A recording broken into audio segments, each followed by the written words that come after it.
Bismillah, baiklah. Sekarang saya akan menjelaskan mengenai proses produksi pada industri semen. Nah, mulai dari penyiapan bahan baku sampai tahap pemrosesan, kemudian pengelolaan limbah. Baiklah teman-teman, kita ketahui bahwa semen adalah hasil industri dari paduan bahan baku batu kapur atau gamping sebagai bahan utama dan lempung atau tanah liat atau bahan pengganti lainnya dengan hasil akhir berupa padatan yang berbentuk bubuk tanpa memandang proses pembuatannya yang mengeras atau membatu pada pencampuran dengan air. Ada 5 jenis bahan baku yang digunakan dalam proses pembuatan semen, yaitu batu kapur, tanah liat, pasir silika, pasir besi, dan gipsum. Dengan perbandingan beratnya yaitu batu kapur sekitar 80-85%, tanah liat 6-10%, pasir silika 6-10%, pasir besi 1%, dan gipsum 3-5%. Nah, garis-garis besar tahapan proses pembuatan semen yang akan kita bahas itu yang pertama penambangan bahan baku, yang kedua itu penyiapan bahan baku, yang ketiga itu ada penggilingan awal, kemudian pembakaran, penggilingan akhir, dan yang terakhir yaitu pengemasan. Kemudian kita masuk ke penambangan atau quarry. Di penambangan ini ada beberapa tahap, yaitu pengepasan tanah penutup atau biasa disebut stripping, kemudian pemboran dan peledakan, kemudian penggalian atau pemuatan disebut digging atau loading, kemudian pengangkutan yaitu hauling, dan pemecahan yaitu crushing. Selanjutnya, bahan baku hasil penambangan dari tempat penambangan diangkut dengan menggunakan dump truck dan kemudian dicurahkan ke dalam hopper. Fungsi dari hopper ini itu sebagai alat penampungan awal untuk memasukkan ke dalam crusher. Nah, crusher yang digunakan untuk menghancurkan batu kapur terdiri dari 2 bagian. Bagian yang pertama disebut vibrator yang berfungsi untuk mengayak atau menyaring batu kapur sehingga batu kapur yang ukurannya lebih kecil akan langsung jatuh menuju belt conveyor. Kemudian batu kapur yang tertinggal akan secara langsung menuju bagian kedua, yaitu yang memiliki alat penghancur yang dinamakan hammer. Setelah mengalami penghancuran, batu kapur tersebut akan jatuh menuju belt conveyor yang sama. Nah, untuk mengatur letak penyimpanan bahan baku digunakan tripper. Selain itu, stockpile juga dilengkapi dengan reclaimer. Nah, reclaimer ini berfungsi untuk memindahkan atau mengambil raw material dari stockpile ke belt conveyor dengan kapasitas tertentu sesuai dengan kebutuhan proses.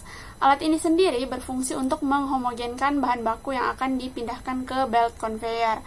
Selanjutnya, bahan baku dikirim dengan menggunakan belt conveyor menuju tempat penyimpanan kedua, yang bisa dikatakan merupakan awalan masukan proses pembuatan semen, yaitu disebut bin. Nah, pengumpanan bahan baku ke dalam sistem proses selanjutnya diatur oleh weight feeder yang diletakkan tepat di bawah bin. Prinsip kerja weight feeder ini untuk mengatur kecepatan scavenger conveyor, yaitu alat untuk mengangkut material dengan panjang tertentu dan mengatur jumlah bahan baku, sehingga jumlah bahan baku yang ada pada scavenger conveyor sesuai dengan jumlah yang dibutuhkan. Nah, selanjutnya bahan baku dijatuhkan ke belt conveyor dan dikirim ke vertical roller mill untuk mengalami penggilingan dan pengeringan. Nah, kita masuk penggilingan dan pengeringan bahan baku. Alat utama yang digunakan dalam proses penggilingan dan pengeringan bahan baku adalah vertical roller mill. Nah, media pengering yang digunakan itu udara panas yang berasal dari cooler dan preheater. Bahan baku masuk ke dalam vertical roller mill atau raw mill pada bagian tengah atau tempat penggilingan. Sementara itu, udara panas masuk ke dalam bagian bawahnya. Material yang sudah tergiling halus akan terbawa udara panas keluar raw mill melalui bagian atas alat tersebut. Nah, vertical roller mill ini memiliki bagian yang dinamakan classifier yang berfungsi untuk mengendalikan ukuran partikel yang boleh keluar dari raw mill. Partikel dengan ukuran besar akan dikembalikan ke dalam raw mill untuk mengalami penghalusan selanjutnya sampai ukuran mencapai ukuran yang diharapkan. Sementara itu, partikel yang ukurannya telah memenuhi kebutuhan akan terbawa udara panas menuju siklon. Siklon ini berfungsi untuk memisahkan antara partikel yang cukup halus dan partikel yang terlalu halus atau debu. Partikel yang cukup halus akan turun ke bagian bawah siklon dan dikirim ke blending silo untuk mengalami pengadukan dan homogenisasi. Partikel yang terlalu halus akan terbawa udara panas menuju elektrostatik precipitator. Alat ini berfungsi untuk menangkap debu-debu tersebut sehingga tidak lepas ke udara. Efisiensi alat ini 95-90%. Nah, efisiensi alat ini yaitu 95-98%. Debu-debu yang tertangkap dikumpulkan di dalam dustbin. Sementara itu, udara akan keluar melalui stak.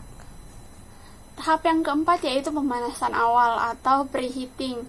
Alat utama yang digunakan dalam proses pemanasan awal ini yaitu suspension preheater, sedangkan alat bantunya yaitu kiln feed bin. Nah, setelah mengalami homogenisasi di blending silo, material terlebih dahulu ditampung di dalam kiln feed bin. Bin ini merupakan tempat umpan yang akan masuk ke dalam preheater. Suspension preheater merupakan suatu susunan 4 buah cyclone dan 1 buah calciner yang tersusun menjadi satu string. Nah, suspension preheater yang digunakan terdiri dari 2 bagian, yaitu inline calciner dan separate line calciner. Jadi, preheater yang digunakan adalah suspension preheater dengan 2 string, dan masing-masing string terdiri dari 4 tahap pemanasan dan 1 kalsinasi. Nah, proses yang terjadi dengan menggunakan calciner dapat mencapai 93%. Kemudian pada tahap pembakaran atau firing, alat utama yang digunakan yaitu tanur, putar, atau rotary kiln.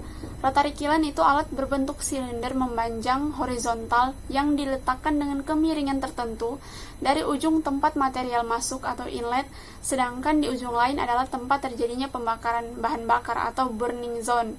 Jadi, material akan mengalami pembakaran dari temperatur yang rendah menuju temperatur yang lebih tinggi.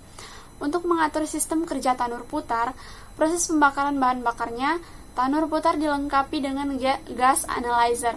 Gas analyzer ini berfungsi untuk mengendalikan kadar O2, CO, dan NOx pada gas buang jika terjadi kelebihan atau kekurangan. Maka jumlah bahan bakar dan udara akan disesuaikan.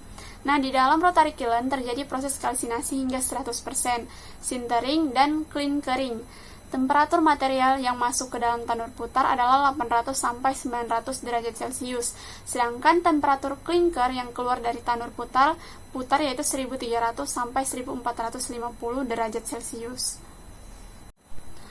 Tahap yang keenam yaitu pendinginan atau cooling.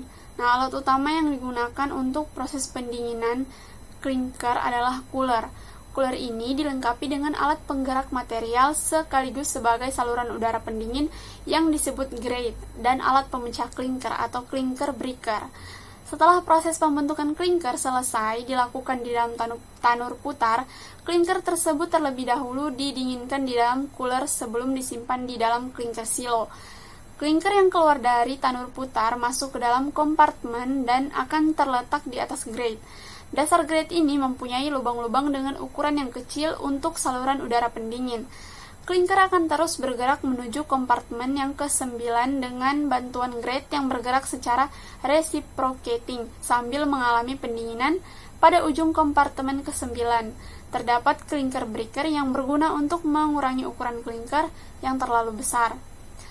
Selanjutnya, clinker dikirim menuju tempat penampungan clinker atau clinker silo dengan menggunakan alat transportasi yaitu deep drawn pen conveyor.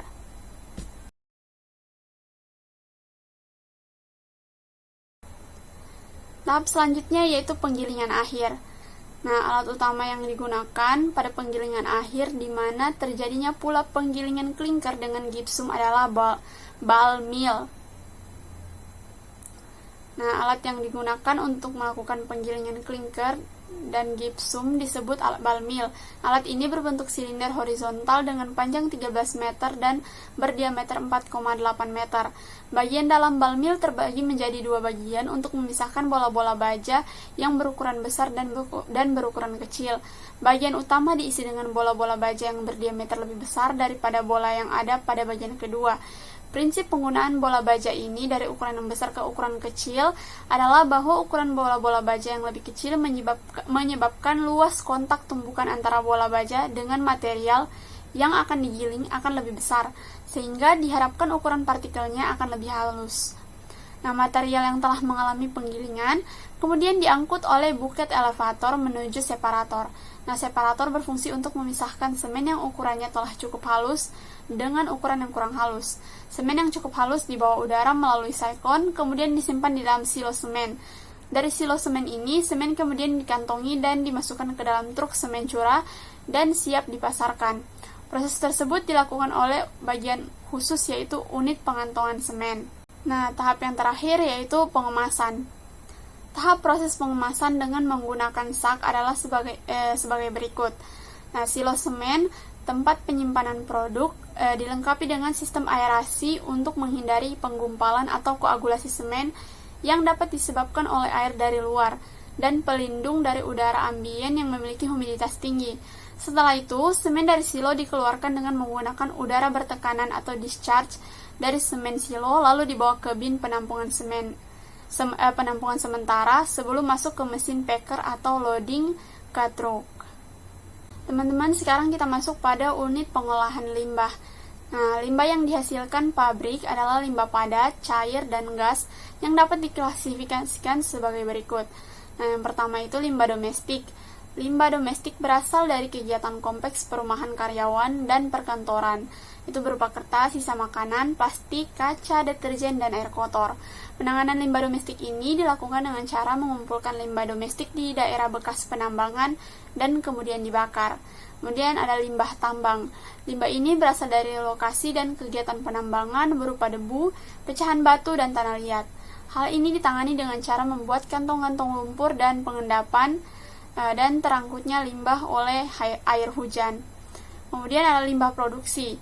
Nah, proses produksi ini menghasilkan limbah berupa debu dengan intensitas paling tinggi terdapat dalam proses penggilingan akhir dan penggilingan awal, serta proses pencampuran dan pembakaran. Nah, debu-debu ini ditangani dengan menggunakan alat penangkap debu yaitu dust collector dan electrostatic precipitator. Alat-alat ini mempunyai efisiensi dedusting yang cukup tinggi, sehingga dapat mengurangi sekaligus merecover debu yang akan terbuang. Kemudian ada limbah transportasi. Limbah transportasi berupa limbah padat yang tercecer pada saat pengangkutan baik berupa bahan mentah maupun bahan yang sudah jadi. Baik, itulah penyampaian dari saya. Mohon maaf apabila ada kekurangan. Sekian dan terima kasih.